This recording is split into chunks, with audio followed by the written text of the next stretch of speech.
తనపై కేసులు నమోదవడంతో నటి శ్రీరెడ్డి బెదిరిపోయింది. మొన్నటి వరకు సోషల్ మీడియా వేదికగా చెలరేగిపోయిన శ్రీరెడ్డి ఇప్పుడు పశ్చాత్తాపాన్ని వ్యక్తపరుస్తోంది. ఎవరు ఊహించని విధంగా అటు వైఎస్ఆర్ కాంగ్రెస్ పార్టీ అధినేత జగన్మోహన్ రెడ్డికి, ఇటు మంత్రి నారా లోకేష్లకు స్వదస్తూరితో లేఖలు రాశారు. ఇప్పుడు ఆ లేఖలు సోషల్ మీడియాలో వైరల్ అవుతున్నాయి. నారా లోకేష్కు సుదీర్ఘమైన లేఖనే రాశారు.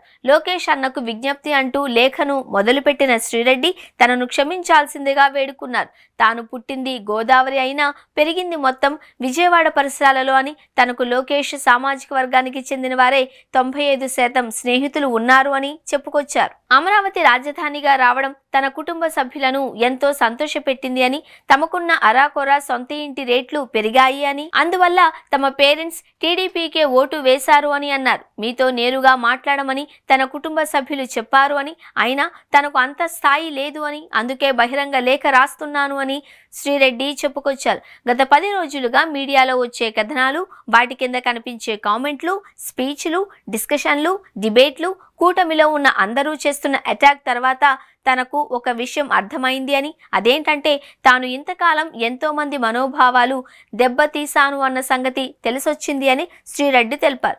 ఎన్నో పూజలు, ప్రార్థనలు చేసే తాను ఇంత జుగుప్సాకరంగా ఇంతకాలం ఎలా మాట్లాడానో తనకే తెలియడం లేదు అన్నారు. చంద్రబాబు, లోకేష్, వారి కుటుంబ సభ్యులకు, హోమ్ మినిస్టర్కు, టీవీ5, ఆంధ్రజ్యోతి, ఐడిపిటి, టీడీపీ కార్యకర్తలకు, సోషల్ మీడియాకు, 99, ప్రైమ్ టీవీ, పవన్ కళ్యాణ్, వీర మహిళలకు క్షమాపణలు చెప్పారు. ఇలాంటి పరిస్థితుల నుండి జారుకోవడానికి ఈ లేఖ రాశాను అని అనుకోకూడదు అని, భవిష్యత్తులో వైసీపీ అధికారంలోకి వస్తే తన బుద్ధి వంకరవుతుందని భావించకూడదు అని, అలా జరిగితే ప్రైవేటు వ్యక్తులతో తనను ఏమైనా చేసుకోవచ్చు అని, ఇకపై తప్పుడు భాషను ఎవరిపైనా వాడను అని, తమ కులదైవం మీద ప్రమాణం చేసి చెబుతున్నాను అని శ్రీరెడ్డి సుదీర్ఘమైన ఆ లేఖలో రాసుకొచ్చారు. ఇంట్లో పెళ్లి కావాల్సిన 3 పిల్లలు ఉన్నారు అని, దయచేసి తన కుటుంబాన్ని కాపాడాలి అని వేడుకున్నారు.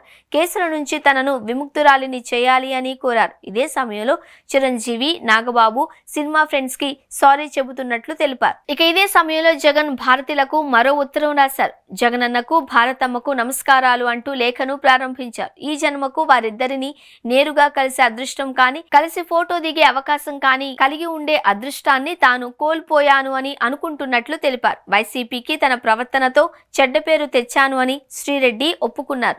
తాను వైసీపీ సభ్యురాలిని కానప్పటికీ, సాక్షిలో పనిచేసినప్పటికీ నుంచి జగన్ భారతీయులపై గౌరవ మర్యాదలు ఏర్పడ్డాయని, ఒకప్పుడు పార్టీ ఎన్నో వ్యయ ప్రయాసాలకు ఓర్చి అధికారంలోకి వచ్చింది అని, ఇప్పుడు తిరిగి కష్టకాలంలో పడింది అన్నారు. తన పాపం మీకు అంటుతోంది అని, తాను చేసిన పనులు మిమ్మల్ని ఎంతగా బాధ పెట్టాయో అర్థం చేసుకోగలను అని లేఖలో రాశారు. ఈ సందర్భంగా తాను వైసీపీ కార్యకర్తలకు దూరంగా ఉండాలి అనుకుంటున్నాను అని, తన వల్ల పార్టీకి చెడ్డ పేరు రావడం ఇష్టం లేదు అని చెబుతూ తనను క్షమించాలి అని కోరారు.